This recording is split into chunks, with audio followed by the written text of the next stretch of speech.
Hello students, welcome two equations IAS. आज students हम discuss करेंगे यूपीएससी सिविल सर्विसेज एग्जामिनेशन में जो पीएसआईआर ऑप्शनल सब्जेक्ट है उसके बारे में बात करेंगे। उसके बेनिफिट्स क्या होते हैं उसके बारे में बात करेंगे। पीएसआईआर ऑप्शनल के पीएसआईआर का मतलब आपको पता ही होगा, political science and international relations. हमारे यहाँ इक्वेशंस आईएएस देहरादून में बल्लभपुर चौक में पीएसआईआर ऑप्शनल के मॉड्यूल रेगुलर बेसिस पे चलते रहते हैं, तो इस बार भी हम स्टार्ट करने जा रहे हैं जल्दी ही, ठीक है। और आज के बाद से हम एक रेगुलर बेसिस पे पीएसआईआर ऑप्शनल से रिलेटेड वीडियोस रेगुलर बेसिस पे डालते रहेंगे ताकि आपको मैक्सिमम बेनिफिट मिले पीएसआईआर ऑप्शनल का। तो स्टूडेंट्स बात करते हैं पीएसआईआर ऑप्शनल के बारे में। एक तो पीएसआईआर ऑप्शनल का मतलब हो गया political science and international relations, ठीक है। सिविल सर्विसेज एग्जामिनेशन में पीएसआईआर ऑप्शनल के बेनिफिट क्या मिलते हैं, क्योंकि इसमें अगर प्री और मेंस की अगर हम बात करें, पीएसआईआर ऑप्शनल हमारी प्री और मेंस दोनों की प्रिपरेशन को इंटीग्रेट कर रहा होता है, क्योंकि पीएसआईआर ऑप्शनल में 30 to 40% हमें ना करंट अफेयर्स के साथ चीजों को कोरिलेट करके चलना होता है। तो हमें करंट अफेयर्स भी साथ साथ पीएसआईआर ऑप्शनल के लिए पढ़ना पड़ता है, क्योंकि इसमें इंटरनेशनल रिलेशंस जो भी चीज़ें चल रही हैं पॉलिटिकल लेवल पे, अलग अलग जो भी करंट में न्यूज़ चल रहा होता है उसी को कोरिलेट करके चलना होता है। अलग अलग आइडियोलॉजी की बेहतर समझ हमें तभी हो पाती है जब हम करंट के साथ चीज़ों को कोरिलेट करके चल रहे हो, केवल किताबी ज्ञान से कुछ नहीं होता। तो पीएसआईआर ऑप्शनल अगर हमारा है तो हमें करंट अफेयर्स पढ़ना पड़ता है, और अगर हम यूपीएससी की तैयारी कर रहे होते हैं और हमारा पीएसआईआर ऑप्शनल नहीं है तो भी हमें करंट अफेयर्स पढ़ना होता है। तो हमारा एक तो पीएसआईआर ऑप्शनल से ना टाइम सेव हो जाता है, क्योंकि हमें करंट अफेयर्स तो पढ़ना ही है, और हम थोड़ा पीएसआईआर के पॉइंट ऑफ व्यू से जब हम करंट अफेयर्स पढ़ते हैं तो चीज़ों को और बेहतर तरीके से समझ भी पाते हैं और हमारा टाइम भी सेव हो जाता है, क्योंकि फिर करंट अफेयर्स ओवरलैपिंग हो जाता है पीएसआईआर के साथ। फिर इसमें इंटरनेशनल रिलेशंस की बेहतर समझ भी होती है, क्योंकि जीएस 3 का भी पार्ट है फिर इंटरनेशनल रिलेशंस। तो पीएसआईआर ऑप्शनल हमारा GS2 GS1 की अगर हम बात करें, वर्ल्ड हिस्ट्री से भी कई चीज़ें जुड़ी हुई रहती हैं। वर्ल्ड हिस्ट्री में जैसे हम बोलें, चाहे अमेरिकन वॉर ऑफ इंडिपेंडेंस हो, वर्ल्ड वॉर 1 हो, वर्ल्ड वॉर 2 हो, क्योंकि जब हम एक वर्ल्ड हिस्ट्री को थोड़ा सा समझते हैं तो इंटरनेशनल रिलेशंस को ज़्यादा बेहतर तरीके से समझ सकते हैं। हम चाइना और जापान के बीच के रिलेशंस को बेहतर कैसे समझ सकते हैं, जब हम उनकी एक हिस्ट्री समझेंगे कि उनके बीच में झगड़ा क्यों है। इंडिया पाकिस्तान के बीच के जो रिलेशंस हैं उसको हम बेहतर तरीके से तभी समझ सकते हैं जब हमें उसका एक हिस्ट्री और बैकग्राउंड पता हो। अफगानिस्तान को हम बेहतर तरीके से तभी समझ सकते हैं जब हम उसका एक बैकग्राउंड हमें पता हो कि वहाँ पर अफगानिस्तान में रशियन फोर्सेस चली गई थी, अमेरिका ने भी स्ट्रगल करा रशियन फोर्सेस को वहाँ से बाहर करने के लिए, सपोर्ट भी करा वहाँ के अलग अलग ग्रुप्स को।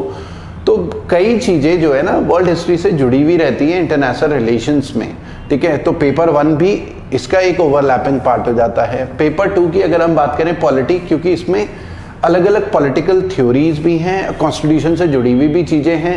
पीएसआईआर ऑप्शनल लेने से बहुत ज़्यादा बेनिफिट होता है, हम चीज़ों को बेहतर तरीके से समझते हैं, ठीक है।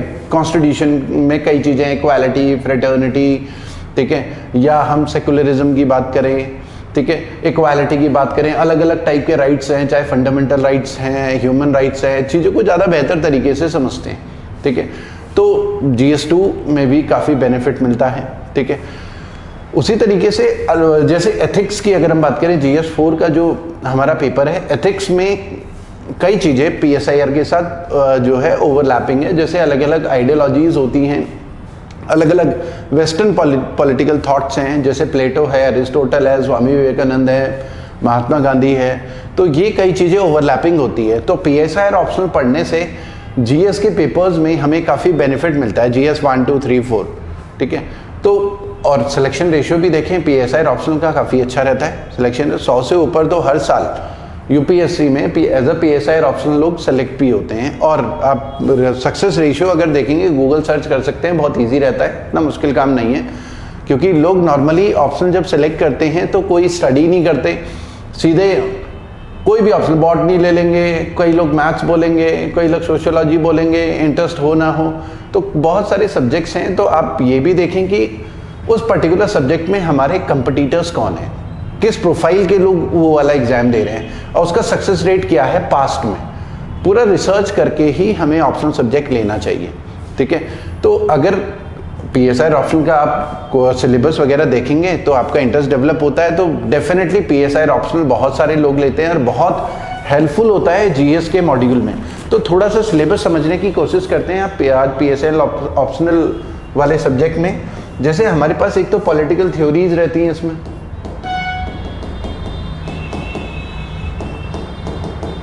पॉलिटिकल थ्योरीज रहती हैं, ठीक है, अलग अलग पॉलिटिकल थ्योरीज। अब इसमें जैसे हम बात करें सोशलिज्म की, कम्युनिज्म की, ठीक है, इनमें क्या डिफरेंस है, चीज़ों को ज़्यादा बेहतर तरीके से हम समझ सकते हैं। जैसे सोशलिज्म में क्या होता है कि इक्वालिटी पे जोर दिया जाता है, समाज में सबको बराबरी का हक हो। अब इक्वालिटी भी अलग अलग कैटेगरी की होती है। इक्वालिटी को हम इकोनॉमिक जो इनइक्वालिटी है समाज में, उसको रिड्यूस करने की बात कर रहे होते हैं। मतलब किसी के पास कम पैसा है, किसी के पास ज़्यादा पैसा है, कि मतलब वेल्थ का डिस्ट्रीब्यूशन प्रॉपर नहीं है। और दूसरा होता है इनकम डिस्ट्रीब्यूशन, कोई ज़्यादा कमा रहा है और कोई कम कमा रहा है। तो इकोनॉमिक कंटेक्स्ट में देखें तो वेल्थ का डिस्ट्रीब्यूशन भी अलग अलग है, किसी के पास ज़्यादा पैसा है, किसी के पास कम पैसा है। दूसरा होता है इनकम का डिस्ट्रीब्यूशन सही नहीं है, कुछ लोग कम कमा रहे हैं, कुछ लोग ज़्यादा कमा रहे हैं। तो उससे क्या होता है कि वेल्थ डिस्ट्रीब्यूशन और गैप आ जाता है वेल्थ डिस्ट्रीब्यूशन में, जब इनकम इनइक्वालिटी भी रहती है तो, ठीक है। उसके अलावा इनइक्वालिटी की बात करें तो हम सोशल इनइक्वालिटी भी हो सकती है, कहीं पर कास्ट के बेसिस पे, रेस के बेसिस पे, जेंडर के बेसिस पे, अलग अलग रीजंस की वजह से लोगों के साथ डिस्क्रिमिनेशन हो सकता है। पॉलिटिकल इनइक्वालिटी हो सकती है कि पॉलिटिकल लेवल पे कई लोगों को चुनाव लड़ने का मौका नहीं मिलता या वोटिंग राइट नहीं होते, अलग अलग कंट्री में देखे कहीं पर, ठीक है, प्रॉपर मतलब एक डेमोक्रेसी, फ्लरिश डेमोक्रेसी ना हो, ठीक है। तो जैसे चाइना है, वो एक कम्युनिस्ट कंट्री है, वहाँ पर सिंगल पार्टी रूल है। तो हमें ये समझना है कि क्या वहाँ पर लोगों को डेमोक्रेटिक राइट्स मिल रहे हैं कि और भी कम्युनिस्ट पार्टी के अलावा और भी पॉलिटिकल पार्टीज़ को उतनी अपॉर्चुनिटी मिलती है कि नहीं है। तो अलग अलग टाइप की पॉलिटिकल आइडियोलॉजी जिसमें हम डिस्कस करते हैं। इसमें कार्ल मार्क्स जैसे काफ़ी ज़्यादा पॉपुलर हैं। कार्ल मार्क्स जो हैं उन्होंने थ्योरी दी थी, कम्युनिस्ट थ्योरी दी थी। कम्युनिस्ट थ्योरी में जो अभी हमने जैसे बोला इक्वालिटी की बात, इक्वालिटी को दो तरीके से अचीव किया जा सकता है। जैसे एक तो है कि ग्रेजुअल प्रोसेस है, डेमोक्रेटिक सोशलिज्म जिसे हम बोलते हैं, ग्रेजुअल प्रोसेस है। इलेक्शंस होंगे, पॉलिटिकल पार्टीज इनइक्वालिटी को रिड्यूस करने की कोशिश करेंगे, ठीक है, गरीबों के लिए अलग अलग काम करेंगे, स्कीम्स लेकर आएंगे, फाइनेंशियल बेनिफिट्स देंगे ताकि इनइक्वालिटी को रिड्यूस किया जा सके, ठीक है। दूसरा है रिवोल्यूशनरी मेथड। रिवोल्यूशनरी मेथड मतलब जिनके पास एक्स्ट्रा पैसा है, ठीक है, उनसे वो एक्स्ट्रा जो वेल्थ है वो छीन के डिस्ट्रीब्यूट करो, रिडिस्ट्रीब्यूशन ऑफ वेल्थ। या जिनकी इनकम इनइक्वालिटी है, इनकम को भी बराबर करने की कोशिश करो रिवोल्यूशनरी मेथड के थ्रू, तुरंत, ये नहीं कि ग्रेजुअल प्रोसेस रिफॉर्म्स के थ्रू, तुरंत। तो उसे हम कम्युनिज्म बोलते हैं। Communism extreme level of socialism ही होता है, मतलब इक्वालिटी को अचीव करना थ्रू रिवोल्यूशनरी मेथड, तो उसे हम कम्युनिज्म बोलते हैं। अलग अलग ये थ्योरीज वगैरह अब आप जब PSIR में पढ़ते हैं तो आपको बेहतर समझ में आता है कि कम्युनिस्ट पार्टी ऑफ इंडिया या चाइना की कम्युनिस्ट पार्टी की सोच क्या है, या रशिया भी पहले कम्युनिस्ट कंट्री था 1991, USSR जो है डिसॉल्व हुआ 15 देशों में। तो इसमें क्या होता है कि इंटरनेशनल रिलेशन, वर्ल्ड हिस्ट्री, बहुत सारी चीज़ें जुड़ी हुई रहती है, तो आप चीज़ों को ज़्यादा बेहतर तरीके से समझ पाओगे, ठीक है। सरकार क्या क्या एफर्मेटिव एक्शंस लेती है, PSIR में ये भी होता है। एफर्मेटिव एक्शंस का मतलब है कि इनइक्वालिटी को रिड्यूस करने के लिए सरकार गरीबों के लिए जो भी स्कीम्स लेकर आती है, चाहे कोई भी स्कीम हो, आयुष्मान योजना हो या किसान सम्मान निधि हो, ठीक है, वो या रिजर्वेशन दे रहे हो, वो उसे बोलते हैं एफर्मेटिव एक्शंस। एग्जिस्टिंग इनइक्वालिटी को रिड्यूस करने के लिए सरकार जो भी स्कीम लेकर आती है, ठीक है। तो ये भी सारी चीज़ें होती हैं। उसके अलावा डेमोक्रेसी के बारे में, डेमोक्रेसी का मतलब एक्चुअल में क्या है, डायरेक्ट डेमोक्रेसी, इनडायरेक्ट डेमोक्रेसी। जैसे इंडिया में इनडायरेक्ट डेमोक्रेसी है। इनडायरेक्ट डेमोक्रेसी का मतलब हो गया कि यहाँ पर हम अपने रिप्रेजेंटेटिव चुनते हैं, फैसले अब जनता नहीं ले रही है, जनता केवल एक रिप्रेजेंटेटिव को चुन रही है कि इस देश में राज कौन करेगा, ठीक है, अपने रिप्रेजेंटेटिव चुन रही है, फिर वो हमारे बिहाफ में वो रिप्रेजेंटेटिव फैसले ले रहे हैं, ठीक है, उसे हम बोलते हैं इनडायरेक्ट डेमोक्रेसी। मोदी जी अगर फार्म लॉज लेकर आ रहे हैं, कोई भी कानून बना रहे हैं, तो हमने उन्हें चुन के भेजा हुआ, भरोसा जताया हुआ है, वो अपने हिसाब से फैसले ले रहे हैं। डायरेक्ट डेमोक्रेसी क्या है कि देश का प्रधानमंत्री जैसे फार्म लॉज अगर लेकर आए, देश की जनता से पूछे कि भाई मैं लेके आऊँ या ना आऊँ, रेफरेंडम कराए। 50% ज़्यादा लोगों ने बोला ठीक है, तो फार्म लॉज लेकर आ गए। तो उसे बोलते हैं डायरेक्ट डेमोक्रेसी। मतलब डेमोक्रेसी कितने टाइप की होती है, वो सारी चीज़ें भी इसमें डिस्कस की जाती हैं। इससे क्या है ना कि एक बेहतर समझ होती है आपकी जीएस में ना, बेटर आंसर्स लिख पाओगे। जब आप चीज़ों को बेहतर तरीके से समझेंगे तो बेहतर आंसर भी आप लिख पाओगे और अच्छे नंबर अर्न कर सकते हो एग्जाम में, ठीक है। उसके अलावा वेस्टर्न पॉलिटिकल थॉट जो है, अलग अलग थिंकर्स हैं, जैसे हम बात करें अरिस्टोटल की, ठीक है, सोक्रेट्स की, प्लेटो की, ठीक है, जिन्होंने वर्च्यू एथिक्स की थ्योरी दी है। वर्च्यू एथिक्स का मतलब है कि इंसान को अपने अंदर अच्छे गुण पैदा करने चाहिए। इंसान की बुद्धि ठीक हो, अच्छे गुण हो, तो फिर उसके कर्म अपने आप ठीक होंगे, ठीक है, सारी चीज़ें अपने आप ठीक होंगी। मतलब सच बोलना, डिसिप्लिन रहना, ठीक है, ईमानदारी से काम करना, इंटीग्रिटी, ठीक है, मतलब अच्छे गुण अपने अंदर प्रैक्टिस के थ्रू पैदा करने, ठीक है। तो वो अलग अलग थ्योरीज हैं जो कि हेल्प करता है हमारा एथिक्स वाले पार्ट में भी, ठीक है। तो बहुत सारे वेस्टर्न, जेएस मिल है, यूटिलिटेरियन अप्रोच है, ठीक है, मैं ज़्यादा से ज़्यादा लोगों का बेनिफिट होना चाहिए।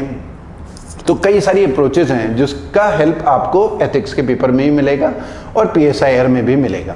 तो काफ़ी फ़ायदा होता है पीएसआईआर ऑप्शनल का एथिक्स के पेपर में भी। उसके अलावा गांधी जी की आइडियोलॉजी क्या है, गांधी जी अहिंसावादी थे, जो डाउन ट्रोडन थे, जो गरीब लोग हैं, उनके डेवलपमेंट के बारे में भी बात करते थे, ठीक है। तो गांधी जी की ideology, Gandhi ji grass root level के डेवलपमेंट की बात करते थे, उनकी पॉलिटिकल राइट्स की भी बात करते थे, पंचायती राज हो गया। तो गांधी जी रूरल एरिया की इकोनॉमी को जनरेट करने के बारे में भी बात करते थे। वहाँ पर अलग अलग जो स्मॉल स्केल इंडस्ट्रीज हैं उनके बारे में भी बात करते थे गांधी जी, ठीक है, ताकि रूरल एरिया की इकोनॉमी जनरेट हो। तो गांधी जी है, स्वामी विवेकानंद हैं, तो अलग अलग ये चीज़ें भी जब हम पढ़ते हैं पीएसआईआर में, तो ये डेफिनेटली चीज़ें हमें हमारे जो एथिक्स का पेपर है उसमें भी हेल्प करती है। तो जो पीएसआईआर अच्छे से पढ़ता है उससे एथिक्स के पेपर में भी काफ़ी हेल्प मिलती है, और एथिक्स के पेपर में जो अच्छा करता है वो इंटरव्यू में भी अच्छा कर पाता है, ठीक है। तो कई चीज़ें लिंक्ड हैं और काफ़ी बेनिफिट मिलता है।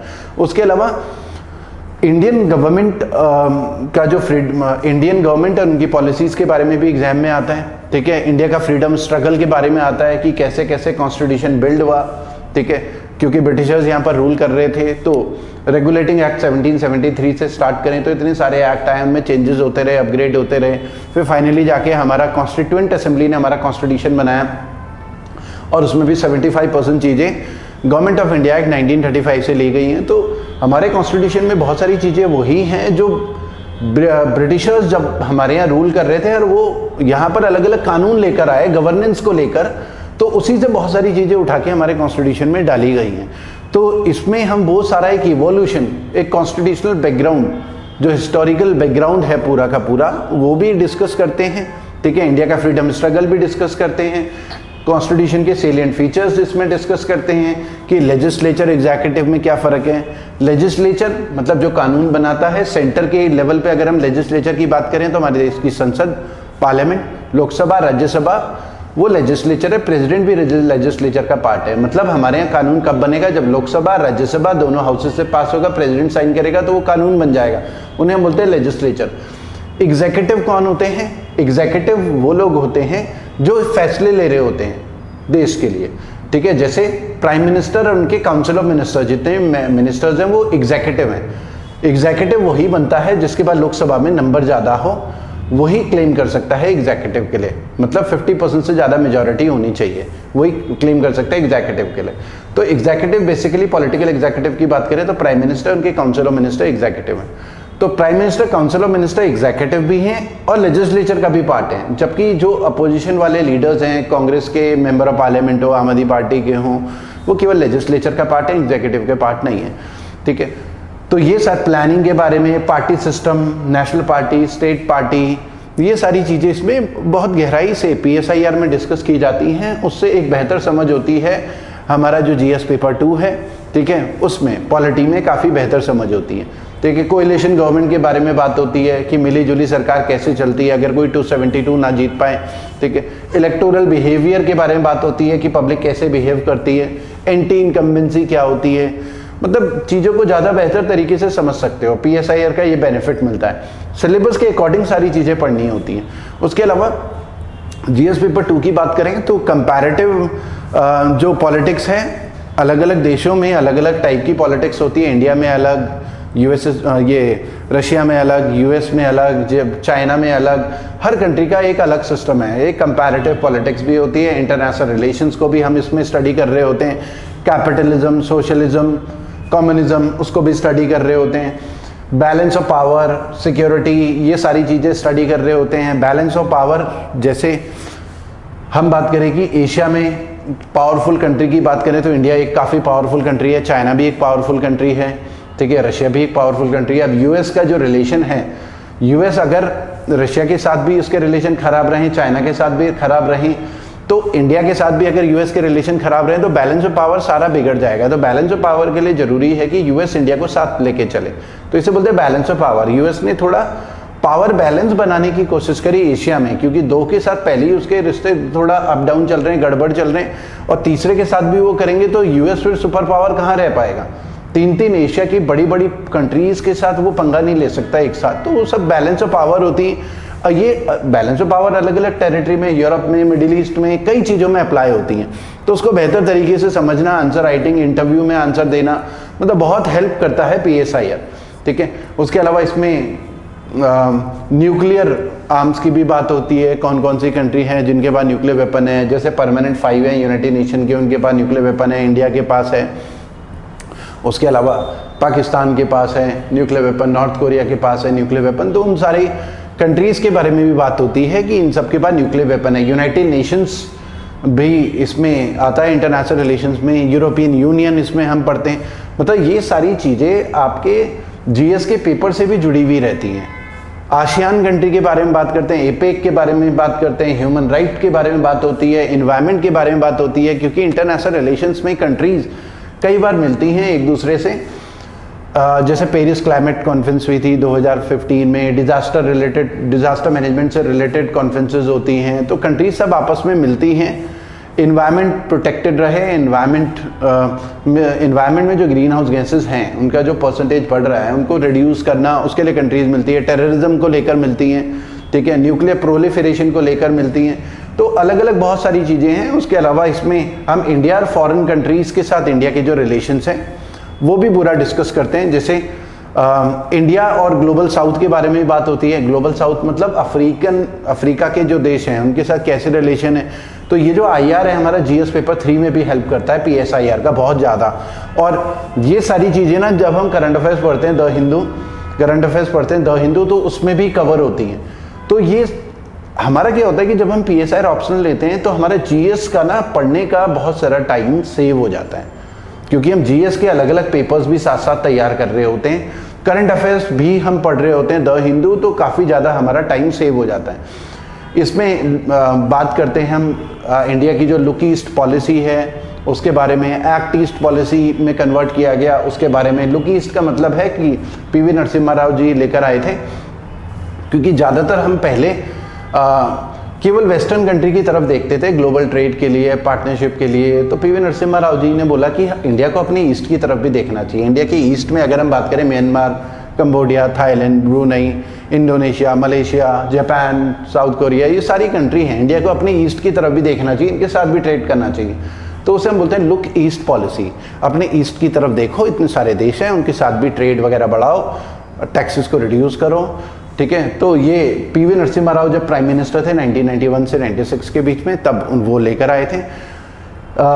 अब प्रॉब्लम का बहुत सारी होती हैं, जैसे US, इजराइल, मिडिल ईस्ट, वहाँ पर मिडिल ईस्ट में कई सारे इशू चल रहे हैं, इजराइल और वो सब, ये सब इंटरनेशनल। इंडिया के रिलेशन किस तरीके से रहेंगे इजराइल के साथ, ईरान, इराक। तो जब हम PSI में पढ़ते हैं बेहतर तरीके से चीज़ों को समझ भी पाएंगे, करंट अफेयर्स भी कवर होगी, और हमारा इंटरनेशनल रिलेशन GS जो पेपर 3 है, 2 है, अलग अलग इसमें बहुत सारे टॉपिक्स ओवरलैपिंग होते हैं, तो काफ़ी हेल्पफुल रहता है। तो स्टूडेंट्स, नेक्स्ट वीडियोज़ में हम क्या करेंगे, इससे आगे के टॉपिक PSIR से जुड़े हुए कोई भी छोटे छोटे टॉपिक उठाकर ब्रीफ में एक डिस्कशन करेंगे, ताकि आपको PSIR ऑप्शनल में काफ़ी हेल्प मिल सके। Thank you students.